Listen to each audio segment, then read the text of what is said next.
ধরুন আপনি কোনো সাক্ষাৎকারে যাচ্ছেন বা প্রথমবারের মতো কোনো নতুন জায়গায় পা রাখছেন। আপনি একটি কথাও বলেননি, কিন্তু আপনার সামনের মানুষটি শুধু আপনাকে দেখেই একটি সিদ্ধান্ত নিয়ে ফেলেছে। আপনি কে, আপনি কতটা যোগ্য, এবং আপনি কতটা সম্মানের যোগ্য। এখন ভেবে দেখুন, এই সিদ্ধান্তটি আপনার কথার ওপর ভিত্তি করে নেওয়া হয়েছে নাকি আপনার পোশাকের ওপর। সত্যিটা হল, এই পৃথিবীতে মানুষ প্রথমে আপনাকে দেখে, তারপর আপনার বিচার করে। যদি আপনাকে দুর্বল, ছন্নছাড়া বা উদাসীন মনে হয়, তবে আপনার আসল মূল্য কখনোই প্রকাশ পায় না। একদা মহান আচার্য চাণক্য তাঁর শিষ্য চন্দ্রগুপ্ত মৌর্যের সঙ্গে একটি শান্ত জঙ্গলে বসেছিলেন। একটি শীতল বাতাস বইছিল, চারপাশ ছিল নিস্তব্ধ, এবং চাণক্যের চোখে গভীর চিন্তার ছাপ ছিল। তিনি চন্দ্রগুপ্তকে জীবনের এমন এক রহস্য শেখাতে চেয়েছিলেন যা কেবল জ্ঞান থেকেই নয়, অভিজ্ঞতা থেকেও আসে। হঠাৎ তাঁর চোখ পড়ল জঙ্গলের ধার দিয়ে হেঁটে যাওয়া এক ব্যক্তির ওপর। লোকটি অত্যন্ত আত্মবিশ্বাসের সঙ্গে হাঁটছিল। তার পোশাক শুধু পরিষ্কারই ছিল না, বরং অত্যন্ত মার্জিত ও আকর্ষণীয় ছিল। একটি চকচকে কুর্তা, পরিপাটি করে বাঁধা পাগড়ি এবং ঝকঝকে জুতো। দূর থেকে তাকে একজন বিশেষ ও প্রভাবশালী ব্যক্তি বলে মনে হচ্ছিল। চাণক্য তৎক্ষণাৎ চন্দ্রগুপ্তের দৃষ্টি তার দিকে আকর্ষণ করে বললেন, চন্দ্রগুপ্ত, ওই লোকটিকে ভালো করে দেখো এবং বলো তাকে নিয়ে তোমার কি মনে হয়। চন্দ্রগুপ্ত কয়েক মুহূর্ত ধরে লোকটিকে গভীর দৃষ্টিতে দেখলেন। তারপর আত্মবিশ্বাসের সাথে তিনি বললেন, গুরুদেব, তার পোশাক দেখে মনে হচ্ছে তিনি একজন ধনী ও সম্মানিত ব্যক্তি। সম্ভবত তিনি কোনো বড় পরিবারের সদস্য অথবা একজন ব্যবসায়ী। তার অঙ্গভঙ্গিও ইঙ্গিত দিচ্ছে যে তিনি একজন সাধারণ মানুষ। সে কোনো মানুষ নয়। চাণক্য মৃদু হাসলেন, যেন তিনি এই উত্তরটি আগে থেকেই আশা করেছিলেন। তিনি আরও জিজ্ঞেস করলেন, তুমি কি তার সাথে ঠিক সেইভাবেই আচরণ করবে, যেভাবে তুমি একজন ধনী ও প্রভাবশালী ব্যক্তির সাথে করো? চন্দ্রগুপ্ত তৎক্ষণাৎ উত্তর দিলেন, হ্যাঁ গুরুদেব, আমি অবশ্যই তার সাথে সম্মানের সাথেই কথা বলবো, কারণ তার পোশাকই বলে দেয় যে তিনি একজন গুরুত্বপূর্ণ ব্যক্তি। চাণক্যের মুখ এবার গম্ভীর হয়ে উঠল। তিনি গভীর স্বরে বললেন, চন্দ্রগুপ্ত, এই হল সেই ভ্রান্তি যার মধ্যে সমগ্র বিশ্ব বাস করে। আসল সত্য হল, ওই লোকটি ধনীও নয়, বড় ব্যবসায়ীও নয়। সে একজন সাধারণ কৃষকের ছেলে, যে বিয়ের জন্য সুন্দর করে সেজেছে। তার পোশাক তার নিজের নয়, ধার করা। কথা শুনে চন্দ্রগুপ্ত অবাক হয়ে গেলেন। সঙ্গে সঙ্গে তার চিন্তাভাবনা বদলে গেল। তখন চাণক্য জীবনের এক মহান সত্য ব্যাখ্যা করলেন, পোশাক শুধু শরীর ঢাকার জন্য নয়, তা মানুষের পরিচয় গড়ে তোলে। এগুলোই নির্ধারণ করে দেয় যে পৃথিবী আপনাকে কিভাবে দেখবে, আপনি কতটা সম্মান পাবেন, এবং আপনার সাথে কেমন আচরণ করা হবে। এমনকি একজন রাজা যদি সাধারণ, ময়লা পোশাক পরে রাস্তায় হাঁটতেন, তবুও কেউ তাকে চিনত না, কেউ তাকে সম্মান করত না। কিন্তু যদি একজন সাধারণ মানুষও পরিষ্কার, পরিপাটি পোশাক পরত, লোকেরা তাঁর দিকে এমনভাবে তাকাত যেন তিনি কোনো বিশেষ ব্যক্তি। চাণক্য বলতে থাকলেন, মনে রাখবেন, আপনার দামি পোশাক পরার প্রয়োজন নেই, কিন্তু পরিষ্কার পরিচ্ছন্ন, পরিপাটি এবং আপনার ব্যক্তিত্বের সাথে মানানসই পোশাক পরা অত্যন্ত জরুরি। এই ছোট অভ্যাসটি আপনার জীবনে একটি বিশাল পরিবর্তন আনতে পারে। এটি আপনার ভাবমূর্তি বদলে দিতে পারে, আপনার আত্মবিশ্বাস বাড়াতে পারে, এবং অন্যদের চোখে আপনার মূল্য বহুগুণে বাড়িয়ে তুলতে পারে। আর আজ আমরা এই গভীর এবং সত্য শিক্ষাটি নিয়ে আলোচনা করব, কিভাবে শুধুমাত্র আপনার পোশাকই আপনাকে দরিদ্র বা শক্তিশালী, দুর্বল বা প্রভাবশালী করে তুলতে পারে, এবং কিভাবে আপনি ছোট ছোট জিনিস গ্রহণ করে আপনার সম্পূর্ণ ব্যক্তিত্বকে বদলে ফেলতে পারেন। প্রথম এবং সবচেয়ে গুরুত্বপূর্ণ সুবিধা হল আত্মসম্মান এবং শৃঙ্খলা, এবং এটি সেই ভিত্তি যার উপর আপনার সম্পূর্ণ ব্যক্তিত্ব নির্মিত হয়। চন্দ্রগুপ্ত, নিজেকে একটি প্রশ্ন করো। যদি কোনো ব্যক্তি নোংরা, ছেঁড়া, পুরনো এবং ময়লা পোশাক পরে কোনো সমাবেশ, সভা বা কোনো গুরুত্বপূর্ণ স্থানে প্রবেশ করে, তাহলে সে কি সম্পূর্ণ আত্মবিশ্বাসের সাথে নিজেকে উপস্থাপন করতে পারবে? না। তার চলার গতি আপনা আপনিই কমে যাবে। তার দৃষ্টি নত হবে এবং লোকেরা তার দিকে কিভাবে তাকাচ্ছে তা নিয়ে তার মন ক্রমাগত ব্যস্ত থাকবে। কথা বলার আগেই সে হাল ছেড়ে দেবে, কারণ তার মনোযোগ থাকবে নিজের পোশাক লুকানোর দিকে, নিজের যোগ্যতার দিকে নয়। এই সেই মুহূর্ত যখন কারও কোনো কথা ছাড়াই তার আত্মসম্মান তার ভেতরে ভেঙে পড়তে শুরু করে। এবার এর সম্পূর্ণ বিপরীত আরেকটি দৃশ্য বিবেচনা করো। এমন একজন ব্যক্তি আছেন যিনি হয়তো খুব দামি পোশাক পরেননি, কিন্তু তিনি যা পরেছেন তা পরিষ্কার পরিচ্ছন্ন। তিনি যথাযথ পোশাক পরেন এবং তা তাঁর ব্যক্তিত্বের সঙ্গে মানানসই। কোনো সমাবেশে প্রবেশ করার সঙ্গে সঙ্গেই তাঁর পদক্ষেপে এক সুস্পষ্ট শক্তি ফুটে ওঠে। তাঁর চলনে আত্মবিশ্বাস ফুটে ওঠে এবং চোখে থাকে একদুতি। তিনি নিজের মতামত অবাধে প্রকাশ করেন এবং দ্বিধা ছাড়াই কথা বলেন, কারণ তিনি নিজেকে নিয়ে গর্বিত। তাঁর পোশাক কেবল বাহ্যিক অলংকার নয়, বরং তা তাঁকে শক্তি যোগায় এবং মনে করিয়ে দেয় যে তিনিও শ্রদ্ধার যোগ্য। এখন ভাবো, চন্দ্রগুপ্ত এই দুই ব্যক্তির মধ্যে আসল পার্থক্যটা কি? তারা হয়তো শারীরিকভাবে একই রকম, এমনকি বুদ্ধিবৃত্তিকভাবেও একই রকম, কিন্তু তাদের পোশাক তাদের ভেতরের মানুষটিকে পুরোপুরি বদলে দিয়েছে। যিনি নিজেকে মার্জিতভাবে উপস্থাপন করেছেন, তাঁর আত্মমর্যাদা বেড়েছে, তাঁর আত্মসম্মান আকাশচুম্বী হয়েছে, আর যিনি তাঁর পোশাকের প্রতি উদাসীন ছিলেন, তাঁর মনোবল আপনা আপনিই তলানিতে নেমে গেছে। তিনি বিনা যুদ্ধেই হেরে গেছেন। মনে রেখো, আত্মসম্মান শুধু ভেতর থেকে আসে না, এটি বাইরে থেকেও লালিত হয়। যখন তুমি পরিষ্কার, পরিপাটি এবং গোছানো পোশাক পরো, তোমার মনও সেই একই দিকে মানিয়ে নিতে শুরু করে। তুমি তোমার কাজে শৃঙ্খলাবদ্ধ হয়ে ওঠো।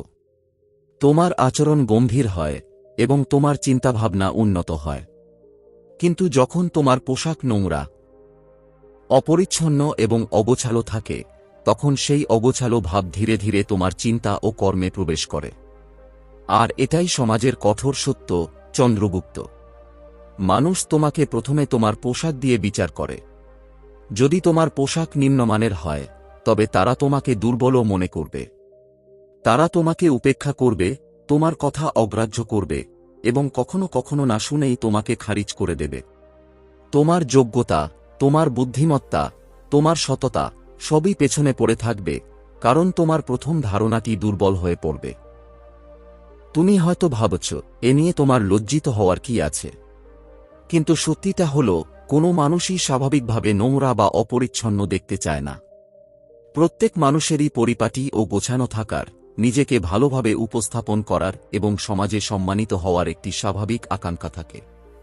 পরিস্থিতি বাধ্য না করলে কেউই ছেঁড়া, পুরনো পোশাক পরতে চায় না, কারণ এটা শুধু পোশাকের বিষয় নয়, এটা নিজেকে সম্মান দেওয়ার বিষয়। তাই চন্দ্রগুপ্ত, জীবনে সম্মান চাইলে এই বিষয়টি বোঝো। আপনি যদি চান লোকে আপনাকে গুরুত্ব দিক, তবে প্রথমে আপনাকে নিজেকে সেভাবে দেখতে হবে, আর এর শুরুটা হয় আপনার পোশাক দিয়ে। ভালো পোশাক শুধু আপনাকে দেখতেই সুন্দর করে না, এগুলো আপনাকে ভেতর থেকে শক্তিশালী করে, শৃঙ্খলিত করে এবং আপনার আত্মসম্মানকে এমন এক উচ্চতায় নিয়ে যায় যেখান থেকে আপনি আর নামতে চাইবেন না। দ্বিতীয়ত, চন্দ্রগুপ্ত, ভালো, পরিষ্কার এবং পরিপাটি পোশাক পরাটা নিছক লোক দেখানো নয়, এটি আত্মমর্যাদার প্রথম এবং সবচেয়ে খাঁটি রূপ। এটি সেই বীজ যেখান থেকে আপনার আত্মমূল্যবোধের জন্ম হয়। যখন আপনি নিজেকে মূল্য দেন, তখন আপনার আত্মসম্মান বৃদ্ধি পায়। যখন আপনি আপনার ব্যক্তিত্বকে উন্নত করবেন, তখনই পৃথিবী আপনাকে সঠিক দৃষ্টিতে দেখবে। কিন্তু যদি আপনি নিজেকে তুচ্ছ মনে করেন এবং নিজের চেহারার প্রতি উদাসীন থাকেন, তবে পৃথিবী আপনাকে কেন গুরুত্ব দেবে? নিয়মটা খুব সহজ। আপনি নিজেকে যত বেশি মূল্য দেবেন, সমাজও আপনাকে তত বেশি মূল্য দেবে। এবার বুঝুন, এটি আপনার আত্মবিশ্বাসকে কিভাবে প্রভাবিত করে। যখন আপনি পরিপাটিভাবে পোশাক পরেন, আপনার জামাকাপড় পরিষ্কার থাকে, জুতো পালিশ করা থাকে, চুল আঁচড়ানো থাকে, তখন আপনার মস্তিষ্ক একটি শক্তিশালী সংকেত পায়। আজ আমি প্রস্তুত। আজ আমি অদ্বিতীয়। আজ আমি যে কোনো পরিস্থিতি মোকাবেলা করতে পারি। এটা কোনো জাদু নয়, বরং মনের একটি স্বাভাবিক প্রক্রিয়া। এই বার্তাটি মনে গেঁথে যাওয়ার সাথে সাথেই আপনার শারীরিক ভাষা আপনা আপনি বদলে যায়। আপনার পিঠ সোজা হয়ে যায়, কাঁধ চওড়া হয়, আপনার দৃষ্টি একদিকে হেলে যায় না, তা সামনের দিকে স্থির থাকে এবং আপনার মুখে একটি স্বাভাবিক হাসি ফুটে ওঠে। ধীরে ধীরে এই পরিবর্তন আপনার কথায় প্রতিফলিত হয়। আপনার কথা আরও স্পষ্ট হয়ে ওঠে, আপনার কণ্ঠস্বর আরও দৃঢ় হতে থাকে এবং আপনার উপস্থিতিতে একটি অনন্য আভা যুক্ত হয়। সবচেয়ে গুরুত্বপূর্ণ বিষয় হল, এই আত্মবিশ্বাস নকল নয়। এটা লোক দেখানো নয়। এটা ভেতর থেকে আসে, কোনো জোর জবরদস্তি ছাড়াই। আপনাকে কোনো সাহস জোগাড় করতে হয় না। আপনার পোশাকই আপনাকে সেই সাহস যোগায়, একটি ঢালের মতো যা আপনাকে ভেতর থেকে শক্তিশালী করে তোলে। এখন মন দিয়ে শোনো। চন্দ্রগুপ্ত, তৃতীয় এবং সবচেয়ে শক্তিশালী সুবিধাটি হল প্রথম দর্শনের প্রভাব। এটি পৃথিবীর এক অটল নিয়ম যে মানুষ আপনার কথা শোনার আগেই আপনাকে দেখে। তারা মাত্র 7 থেকে 10 সেকেন্ডের মধ্যেই আপনার সম্পর্কে ধারণা তৈরি করে ফেলে। আপনি গুরুত্বপূর্ণ কিনা, আপনি বিশ্বাসযোগ্য কিনা, আপনি দায়িত্বশীল না অসতর্ক। আর এই সিদ্ধান্ত আপনার কথায় নয়, বরং আপনার ভাবমূর্তিতে তৈরি হয়। এবং এই ভাবমূর্তিটি সর্বাগ্রে আপনার পোশাকের মাধ্যমেই গঠিত হয়। একটি পরিস্থিতি কল্পনা করুন। আপনি কোনো গুরুত্বপূর্ণ কাজে যাচ্ছেন, সেটা কোনো সম্পর্ক, কোনো বড় চুক্তি বা কোনো প্রভাবশালী ব্যক্তির সাথে বৈঠক হতে পারে। আপনি সম্পূর্ণ প্রস্তুত হয়ে বের হন। আপনার পোশাক পরিষ্কার ও পরিপাটি, জুতো পালিশ করা, চুল গোছানো এবং মুখে আত্মবিশ্বাসের আভা। যেই মুহূর্তে আপনি সেই ব্যক্তির সামনে দাঁড়ান, তার চোখ প্রথমে আপনার চেহারার রূপ পাবে। তারা কোনো কথা ছাড়াই বুঝে যায় এই ব্যক্তি নিজেকে গুরুত্বের সাথে নেন। তিনি অসতর্ক নন। তিনি তার কাজের প্রতি সৎ। সেই মুহূর্তে আপনার সম্পর্কে তৈরি হওয়া প্রথম ধারণাটি তাদের মনে একটি শক্তিশালী চিত্র তৈরি করে। আপনার কথা পরে তাদের প্রভাবিত করুক বা না করুক। আমার মধ্যে সামান্য কোনো ত্রুটি থাকলেও সেই প্রথম দেখাই আপনার খেয়াল রাখে। তিনি আপনার কথা আরও মনোযোগ দিয়ে শোনেন, আপনাকে আরও সুযোগ দেন এবং সম্মানের সাথে ব্যবহার করেন। এটাই হলো প্রথম দেখার শক্তি, যা কোনো কথা না বলেই আপনার জন্য দরজা খুলে দেয়। এবার এর বিপরীতটা ভাবুন। চন্দ্রগুপ্ত, তুমি যদি একই ব্যক্তি হও, কিন্তু তোমার পোশাক হয় নোংরা, ছেঁড়া, পুরনো এবং অপরিচ্ছন্ন। তুমি যতই আত্মবিশ্বাস দেখানোর চেষ্টা করো না কেন, যতই আবেগ দিয়ে কথা বলো না কেন, অন্য ব্যক্তিটি ততক্ষণে তোমাকে অবমূল্যায়ন করে ফেলবে। তাদের চোখ তোমার কথার দিকে নয়, বরং তোমার পোশাকের দিকে স্থির থাকবে, এবং তাদের মনে এই চিন্তা আসবে যে নিজেকেই মূল্য দেয় না, সে আমার কাছে কতটা গুরুত্বপূর্ণ হতে পারে। সেখানেই খেলা শেষ। তারা তোমার কথাকে হালকাভাবে নেবে। তারা তোমাকে গুরুত্ব দিয়ে শুনবে না, এবং সুযোগটি হাতছাড়া হয়ে যাবে। তাই চন্দ্রগুপ্ত, মনে রেখো, ভালো পোশাক শুধু দেখানোর জন্য নয়। এটি তোমার আত্মবিশ্বাসের ভিত্তি এবং প্রথম পরিচয়ের জন্য সবচেয়ে শক্তিশালী অস্ত্র। তুমি যদি এই জগতে নিজেকে দুর্বল হিসেবে দেখাতে না চাও, তবে প্রথমে তোমার পোশাককে শক্তিশালী করো, কারণ এটি তোমার পরিচয়ের প্রথম স্তম্ভ। চন্দ্রগুপ্ত, এবার মন দিয়ে শোনো। চতুর্থ উপকারিতাটি সবচেয়ে গভীর, মানসিক স্বচ্ছতা, শৃঙ্খলা এবং জীবনে ভারসাম্য। এটি এমন এক শক্তি যা বাইরে থেকে শুরু হলেও অন্তরের গভীরে প্রবেশ করে। অনেকে প্রায়ই মনে করেন যে পোশাক শুধু সাজসজ্জার জন্য, কিন্তু সত্যিটা হল, পরিপাটি পোশাক আপনার মনকেও গুছিয়ে তোলে। সকালে ঘুম থেকে উঠে যখন আপনি আপনার পোশাক সুন্দরভাবে ইস্ত্রি করা ও গোছানো দেখেন, তখন আপনার মনে একটি শান্তিদায়ক বার্তা যায়, সবকিছু নিয়ন্ত্রণে আছে। আমি প্রস্তুত। আমি আমার দিনটা সামলে নিতে পারব। এই বার্তাটি ছোট মনে হতে পারে, কিন্তু এটি পুরো দিনের জন্য একটি আবহ তৈরি করে দেয়। এবার আপনার মনে এর বিপরীতটা কল্পনা করুন। চন্দ্রগুপ্ত, যদি আপনার পোশাক এলোমেলোভাবে ছড়ানো ছিটানো থাকে, আপনার শার্টে দাগ, প্যান্ট কুঁচকানো, জুতো ধুলো, আর আপনি সেভাবেই আয়নার সামনে দাঁড়িয়ে আছেন, সেই মুহূর্তে আপনার মনে কি চলবে? সামান্য অস্বস্তি, এক ধরনের দ্বিধা। আমি কি সত্যিই প্রস্তুত? আমি কি আজ ঠিকমতো কাজ করতে পারব? এই ছোট দ্বিধা ধীরে ধীরে সারাদিন ধরে ছড়িয়ে পড়ে। আপনার চিন্তাভাবনা বিক্ষিপ্ত হয়ে যায়। সিদ্ধান্ত নিতে দেরি হয়। মনোযোগ এদিক ওদিক ঘুরে যায় এবং ছোটখাটো বিষয়ে বিরক্তি বেড়ে যায়। অগোছালো পোশাক একটি বিক্ষিপ্ত মনের জন্ম দেয়। কিন্তু যে মুহূর্তে আপনি নিজেকে পরিপাটি করে সাজান, এমন পোশাক বেছে নিন যা আপনার ব্যক্তিত্বের সাথে মেলে, ঠিকমতো পোশাক পরুন, চুল আঁচড়ান, জুতো পালিশ করুন, আপনার মন হঠাৎ এক নতুন স্বচ্ছতা অনুভব করে। এই স্বচ্ছতা বাহ্যিক নয়, বরং অভ্যন্তরীণ। আপনার চিন্তাভাবনা তীক্ষ্ণ হয়, আপনার মনোযোগ কেন্দ্রীভূত হয়, এবং আপনার ভেতর থেকে একটি কণ্ঠস্বর জেগে ওঠে, আজ আমি আরও ভালো করতে পারি, আজ আমি নিয়ন্ত্রণে আছি। এই মানসিক স্বচ্ছতা আপনাকে অন্যদের থেকে আলাদা করে। আর বোঝো, চন্দ্রগুপ্ত, শৃঙ্খলা কোনো বড় কিছু দিয়ে শুরু হয় না। এর জন্ম হয় ছোট ছোট অভ্যাস থেকে। ভালোভাবে পোশাক পরার জন্য আপনাকে কি করতে হয়? আগের রাতে পোশাক গুছিয়ে রাখা, সকালে সময়মতো ঘুম থেকে ওঠা, সেগুলো ইস্ত্রি করা, সঠিক রং এবং সঠিক সংমিশ্রণ বেছে নেওয়া। এই সব কিছু শুনতে ছোট মনে হতে পারে, কিন্তু এই ছোট ছোট জিনিসগুলোই আপনার মধ্যে শৃঙ্খলা স্থাপন করে। এই ছোট ছোট অভ্যাসগুলো আপনার অন্তরে শৃঙ্খলার ভিত্তি স্থাপন করে। আর কেবলমাত্র সেই ব্যক্তি, যিনি এই ছোট ছোট বিষয়ে শৃঙ্খলাবদ্ধ, জীবনের বৃহত্তর দায়িত্বগুলো শক্তির সাথে কাঁধে তুলে নিতে পারেন। একজন যোদ্ধা প্রতিদিন তার বর্ম পরিষ্কার করেন, কারণ তিনি জানেন যে যুদ্ধ কেবল যুদ্ধক্ষেত্রেই জেতা যায় না, বরং প্রস্তুতির মাধ্যমেও জেতা হয়। একজন রাজা পরিপাটিভাবে তার পোশাক পরেন, কারণ তিনি জানেন যে শৃঙ্খলা তার নিজের ভেতর থেকেই শুরু হয়। একইভাবে, যখন আপনি আপনার পোশাকে ভারসাম্য বজায় রাখেন, তখন আপনার পুরো জীবন ধীরে ধীরে ভারসাম্যপূর্ণ হয়ে ওঠে। যখন মন ভারসাম্যপূর্ণ থাকে, তখন আপনার আবেগও ভারসাম্যপূর্ণ থাকে। কোনো অতিরিক্ত রাগ থাকে না, কোনো অপ্রয়োজনীয় দুশ্চিন্তা থাকে না।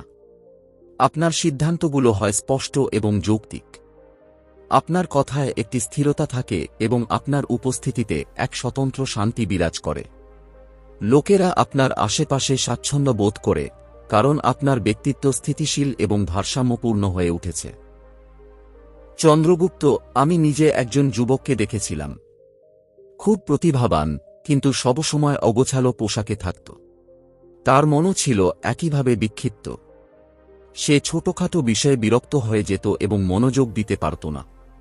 আমি তাকে কেবল একটি উপদেশ দিয়েছিলাম, 1 মাস ধরে প্রতিদিন পরিষ্কার পরিচ্ছন্ন পোশাক পরে বাড়ি এসো।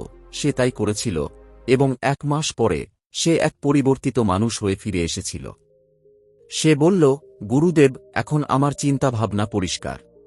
আগের মতো আর মানসিক চাপে পড়ি না। আমার কাজ সময়মত হয়ে যায়। দেখো, পোশাক তার মনকে গুছিয়ে দিয়েছিল। এই সুফল ধীরে ধীরে জীবনের প্রতিটি ক্ষেত্রে ছড়িয়ে পড়ে। পড়াশোনায় মনোযোগ বাড়ে, কাজে উৎপাদনশীলতা বৃদ্ধি পায়, সম্পর্কের ক্ষেত্রে ধৈর্য বাড়ে এবং স্বাস্থ্যের উন্নতি হয়। কারণ যখন মন শান্ত ও পরিষ্কার থাকে, তখন মানসিক চাপ আপনা আপনি কমে যায়। তাই মনে রেখো, চন্দ্রগুপ্ত, যদি তুমি তোমার জীবনে বিশৃঙ্খলা না চাও, যদি তুমি শক্তিশালী ও স্থির হতে চাও, তবে প্রথমে তোমার পোশাক গুছিয়ে নাও। কারণ বাইরে শৃঙ্খলা থাকলেই ভেতরে স্বচ্ছতা ও ভারসাম্য আসে। পঞ্চম সুফলটি হল মানুষের আচরণ এবং সুযোগের গতিপথ পরিবর্তন করা। চন্দ্রগুপ্ত, এখন এমন একটি সত্য বোঝো যা কঠোর এবং শক্তিশালী উভয়ই। জগৎ শুধু তোমার বাহ্যিক রূপ দেখে তোমাকে বিচার করে না, বরং তোমার সাথে কেমন আচরণ করা হবে তাও নির্ধারণ করে। তুমি পছন্দ করো বা না করো, এটাই বাস্তবতা। জগৎ ন্যায্য নয়। সে বাহ্যিক রূপের উপর ভিত্তি করে তার প্রথম সিদ্ধান্ত নেয়, এবং সেই সিদ্ধান্তই সামনের সমস্ত দরজা খুলে দেয় বা বন্ধ করে দেয়। একটি দৃশ্য কল্পনা করুন। দুজন ব্যক্তি একই জায়গায় গেলেন। ধরা যাক, কোনো অফিসের ইন্টারভিউ বা কোনো প্রভাবশালী ব্যক্তির সাথে দেখা করতে। দুজনেরই যোগ্যতা একই, দুজনেরই জ্ঞানও একই, কিন্তু পার্থক্য শুধু একটাই। প্রথম ব্যক্তি পরিপাটি ও সুসজ্জিত, আর দ্বিতীয়জন অগোছালো ও অযত্নে পোশাক পরা। তারা পৌঁছানোর সাথে সাথেই কোনো কথা ছাড়াই সবকিছু বদলে যায়। প্রথম ব্যক্তিকে দেখে মানুষ স্বস্তি বোধ করে। তাকে সম্মানের সাথে বসতে বলা হয়, তার কথা মনোযোগ দিয়ে শোনা হয় এবং তার উপস্থিতিকে কদর করা হয়। তার কথা মনোযোগ দিয়ে শোনা হয় এবং তার উপস্থিতিকে গুরুত্ব সহকারে নেওয়া হয়। অন্যদিকে, সমান যোগ্যতা সম্পন্ন অন্য একজন ব্যক্তি একই গুরুত্ব পায় না। তাদের কাজ দ্রুত শেষ করে দেওয়া হয়, উপেক্ষা করা হয়, এবং কখনো কখনো একেবারেই গুরুত্ব দেওয়া হয় না। এখন ভেবে দেখো, চন্দ্রগুপ্ত, এই পার্থক্যটা কি তাদের যোগ্যতার কারণে ছিল? না, পার্থক্যটা ছিল কেবল তাদের উপস্থাপনার ধরনে। চাণক্য এই সত্যটি ব্যাখ্যা করতে গিয়ে বলেছিলেন যে জগৎ প্রথমে দৃশ্য দেখে এবং তারপর সিদ্ধান্ত নেয়। কেবল তারাই তাদের সুযোগের গতিপথ পরিবর্তন করতে পারে যারা এই নীতিটি বোঝে। যখন আপনি ভালো, পরিষ্কার এবং পরিপাটি পোশাক পরেন, তখন মানুষ কেবল আপনাকে লক্ষ্যই করে না, বরং আপনাকে মূল্যও দেয়। আপনার কথা বেশি শোনা হয়, আপনি আরও সুযোগ পান এবং আপনার উপস্থিতির প্রভাব আরও বেশি হয়। মানুষ ধরে নেয় যে যে ব্যক্তি নিজেকে এমন শৃঙ্খলা ও সম্মানের সাথে উপস্থাপন করে, সে তার কাজেও সমানভাবে আন্তরিক এবং বিশ্বস্ত হবে। ধীরে ধীরে এই পরিবর্তিত আচরণ আপনার জীবনের গতিপথ পরিবর্তন করে দেয়। আপনার জন্য নতুন নতুন সুযোগ উন্মুক্ত হতে শুরু করে। মানুষ আপনার সাথে সংযোগ স্থাপন করতে চায় এবং আপনার কথাকে আরও গুরুত্ব সহকারে নেওয়া হয়। তাই সর্বদা মনে রাখবেন, আপনার পোশাক কেবল আপনাকেই পরিবর্তন করে না, এগুলো আপনার বিশ্ব সম্পর্কে দৃষ্টিভঙ্গি বদলে দেয়। আর যখন দৃষ্টিভঙ্গি বদলায়, তখন আচরণও বদলায়, এবং যখন আচরণ বদলায়, তখন সুযোগেরও পরিবর্তন ঘটে। ষষ্ঠ সুবিধাটি সবচেয়ে আশ্চর্যজনক, ইতিবাচক শক্তি এবং আরও ভালো সুযোগ আকর্ষণ করা। এটি সেই পর্যায় যেখানে আপনার পোশাক শুধু আপনাকেই পরিবর্তন করে না, বরং আপনার চারপাশের বিশ্বকেও পরিবর্তন করতে শুরু করে। যখন আপনি নিজেকে সম্মান করেন, ভালোভাবে পোশাক পরেন এবং আপনার ব্যক্তিত্বকে উন্নত করেন, তখন আপনার ভেতরে একটি ভারসাম্যপূর্ণ, স্থিতিশীল এবং শক্তিশালী শক্তির জন্ম হয়। এই শক্তি সাধারণ নয়, এটি চুম্বকের মতো কাজ করে। আপনি হয়তো লক্ষ্য করেছেন, কিছু মানুষ একটি কথাও না বলে মনোযোগ আকর্ষণ করে। মানুষ স্বয়ংক্রিয়ভাবে তাদের প্রতি আকৃষ্ট হয়। এমনটা কেন হয়? কারণ তাদের ভেতরে একটি ইতিবাচক, সচেতন এবং আত্মবিশ্বাসী শক্তি থাকে। আর এই শক্তি বাইরে থেকে আসে না, এর উৎপত্তি হয় ভেতর থেকে। যখন আপনি প্রতিদিন সকালে নিজেকে বলেন, আমি গুরুত্বপূর্ণ, আমার সময় মূল্যবান, আমি অসতর্ক নই, তখন এই অনুভূতিটি কেবল কথার ঊর্ধ্বে চলে যায়। এটি আপনার সমগ্র ব্যক্তিত্বে পরিব্যাপ্ত হয়। এটি আপনার চোখে দৃশ্যমান হয়। এটি আপনার চলনে প্রতিফলিত হয়। এটি আপনার কণ্ঠস্বরে অনুরণিত হয়। মানুষ এই শক্তি অনুভব করে, যদিও তারা তা কথায় প্রকাশ করতে পারে না। তারা শুধু জানে যে এই মানুষটির মধ্যে বিশেষ কিছু একটা আছে, এবং সেই বিশেষত্বই তাদের আপনার দিকে আকর্ষণ করে। তারা আপনার সাথে কথা বলতে চায়। তারা আপনার সাথে সংযোগ স্থাপন করতে চায়। তারা আপনার সাথে কাজ করতে চায়। আর সেখানেই জীবনে আরও ভালো সুযোগের দরজা খুলতে শুরু করে। চন্দ্রগুপ্ত, সুযোগ সবসময় ছুটে আসে না, তাদের আকর্ষণ করতে হয়। যখন আপনার ব্যক্তিত্ব শক্তিশালী, ভারসাম্যপূর্ণ এবং যখন আপনি ইতিবাচক থাকেন, তখন সুযোগ আপনার কাছে আসে। কখনো কখনো হঠাৎ করেই একটি চাকরির সুযোগ এসে যায়।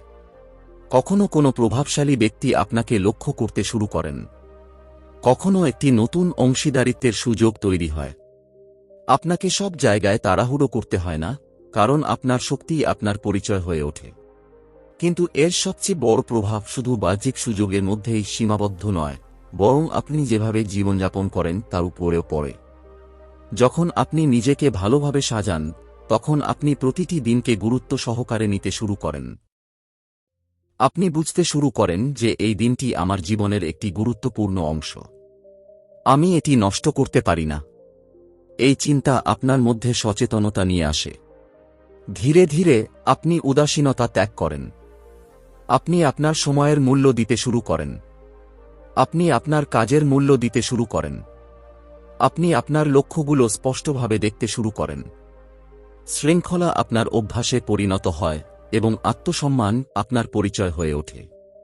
আপনি আর ভিড়ের অংশ থাকেন না। আপনি ভিন্নভাবে দেখতে শুরু করেন, ভিন্নভাবে চিন্তা করেন এবং একটি ভিন্ন স্তরে জীবনযাপন করেন। মনে রাখবেন, চন্দ্রগুপ্ত, দারিদ্র্য শুধু টাকার বিষয় নয়। দুর্বলতা শুধু শরীরের বিষয় নয়, এটি ব্যক্তিত্বেরও বিষয়। আপনি যদি আপনার চেহারা পরিবর্তন করেন এবং নিজেকে ভালোভাবে উপস্থাপন করেন, তবে আপনি কেবল বাইরেই নয়, ভেতরেও ধনী এবং শক্তিশালী হয়ে ওঠেন। আর যখন আপনি ভেতর থেকে শক্তিশালী হন, তখন সমগ্র বিশ্ব আপনার সামনে নত হয়।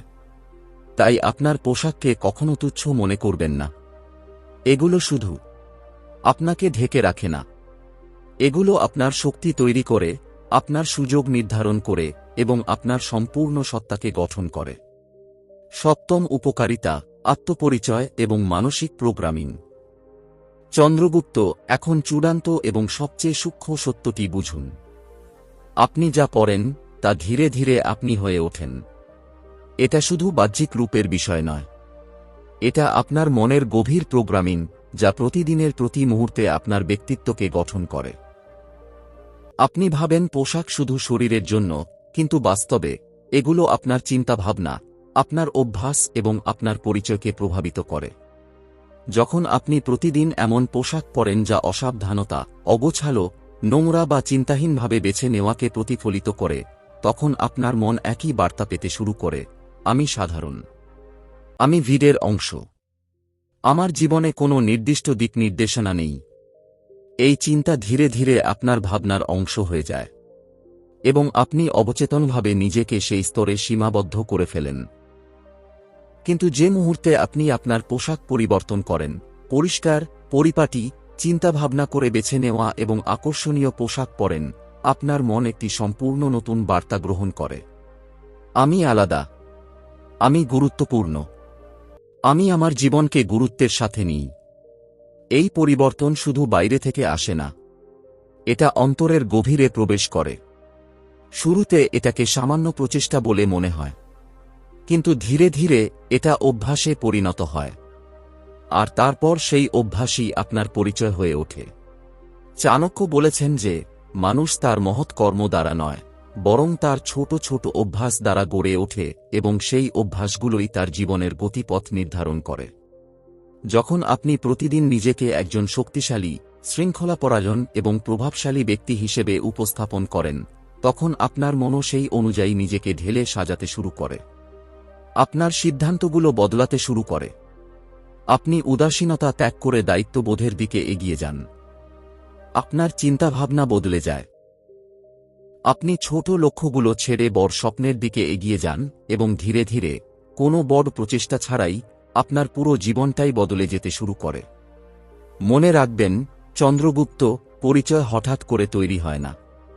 এটি তৈরি হয় ছোট ছোট, দৈনন্দিন পছন্দের মাধ্যমে, এবং আপনার বাহ্যিক রূপ সেই পছন্দগুলোর মধ্যে সবচেয়ে সহজ অথচ সবচেয়ে শক্তিশালী হাতিয়ার। আপনি যদি নিজেকে একজন সাধারণ, দুর্বল, ভিড়ে হারিয়ে যাওয়া ব্যক্তি হিসেবে উপস্থাপন করেন, তবে আপনার মনও তাই হয়ে উঠবে। কিন্তু আপনি যদি নিজেকে একজন শক্তিশালী, সুসজ্জিত এবং আত্মমর্যাদা সম্পন্ন ব্যক্তি হিসেবে উপস্থাপন করেন, তবে আপনি ধীরে ধীরে সেই ব্যক্তি হয়ে উঠবেন। সুতরাং আপনি যদি আপনার পরিচয় পরিবর্তন করতে চান, আপনার জীবনকে একটি নতুন দিক নির্দেশনা দিতে চান, তবে অন্য কোথাও থেকে নয়, বরং আপনার বাহ্যিক রূপ থেকেই শুরু করুন। কারণ পোশাক শুধু আপনার শরীরের জন্য নয়, এটি ধীরে ধীরে আপনার মনকেও দখল করে নেয়। পোশাক আপনার অভ্যাস এবং পরিশেষে আপনার সম্পূর্ণ ব্যক্তিত্বকে গড়ে তোলে। তাই চন্দ্রগুপ্ত, মনে রেখো, ভালো পোশাক শুধু দেখানোর জন্য নয়, এটি তোমার পরিচয়, আত্মসম্মান এবং তোমার সমগ্র জীবনের গতিপথ নির্ধারণ করে। যদি তুমি এই পৃথিবীতে নিজেকে দুর্বল হিসেবে দেখাতে না চাও, তবে প্রথমে নিজেকে শক্তিশালী হিসেবে উপস্থাপন করো। কারণ তুমি নিজেকে যেভাবে উপস্থাপন করো, পৃথিবী তোমাকে সেভাবেই দেখে। এই জ্ঞানটি যদি তোমার উপকারে এসে থাকে, তবে ভিডিওটি লাইক করুন, এটি আপনার বন্ধুদের সাথে শেয়ার করুন এবং এই ধরনের আরও গভীর ও শক্তিশালী চিন্তাভাবনার জন্য চ্যানেলটি সাবস্ক্রাইব করুন।